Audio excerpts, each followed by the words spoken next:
بسم اللہ الرحمن الرحیم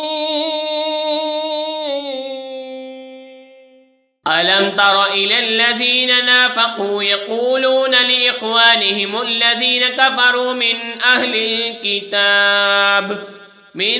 الكتاب لئن أخرجتم لنخرجن معكم ولا نطيع فيكم أحدا أبدا وإن قتلتم لننصرنكم والله يشهد إنهم لكاذبون لئن أخرجوا لا يخرجون معهم ولئن قتلوا لا ينصرونهم ولئن نصروهم ليولن الأدبار ثم لا ينصرون لأنتم أشد رهبة في صدورهم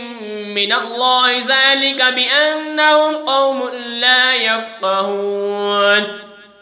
کیا تم نے منافقوں کو نہ دیکھا کہ اپنے بھائیوں کافروں کا کتابیوں سے کہتے ہیں کہ اگر تم نکالے گئے تو ضرور ہم تمہارے ساتھ نکل جائیں گے اور ہرگز تمہارے بارے میں کسی کی نہ مانیں گے، اور تم سے لڑائی ہوئی تو ہم ضرور تمہاری مدد کریں گے اور اللہ گواہ ہے کہ وہ جھوٹے ہیں۔ اگر وہ نکالے گئے تو یہ ان کے ساتھ نہ نکلیں گے، اور ان سے لڑائی ہوئی تو یہ ان کی مدد نہ کریں گے، اور اگر ان کی مدد کی بھی تو ضرور پیٹ کر بھاگیں گے، پھر مدد نہ پائیں گے۔ بے شک ان کے دلوں میں اللہ سے زیادہ تمہارا ڈر ہے، یہ اس لیے کہ وہ ناسمجھ لوگ ہیں۔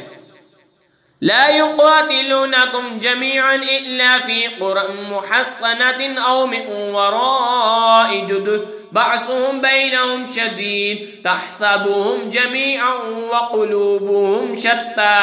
ذلك بأنهم قوم لا يعقلون كمثل الذين من قبلهم قريبا ذاقوا وبال أمرهم ولهم عذاب أليم۔ یہ سب مل کر بھی تم سے نہ لڑیں گے مگر قلعہ بند شہروں میں یا دیواروں کے پیچھے، آپس میں ان کی لڑائی سخت ہے، تم انہیں ایک جتا سمجھو گے اور ان کے دل الگ الگ ہیں، یہ اس لیے کہ وہ بے عقل لوگ ہیں۔ ان کی سی کہاوت جو ابھی قریب زمانہ میں ان سے پہلے تھے، انہوں نے اپنے کام کا وبال چکھا اور ان کے لیے دردناک عذاب ہے۔ كمثل الشيطان إذ قال للإنسان اكفر فلما كفر قال إني بريء منك إني أخاف الله رب العالمين فكان عاقبتهما أنهما في النار خالدين فيها وذلك جزاء الظالمين۔ شیطان کی کہاوت جب اس نے آدمی سے کہا کفر کر، پھر جب اس نے کفر کر لیا بولا میں تجھ سے الگ ہوں، میں اللہ سے ڈرتا ہوں جو سارے جہان کا رب ہے، تو ان دونوں کا انجام یہ ہوا کہ وہ دونوں آگ میں ہیں، ہمیشہ ان میں رہیں گے اور ظالموں کی یہی سزا ہے۔ آمنت باللہ صدق اللہ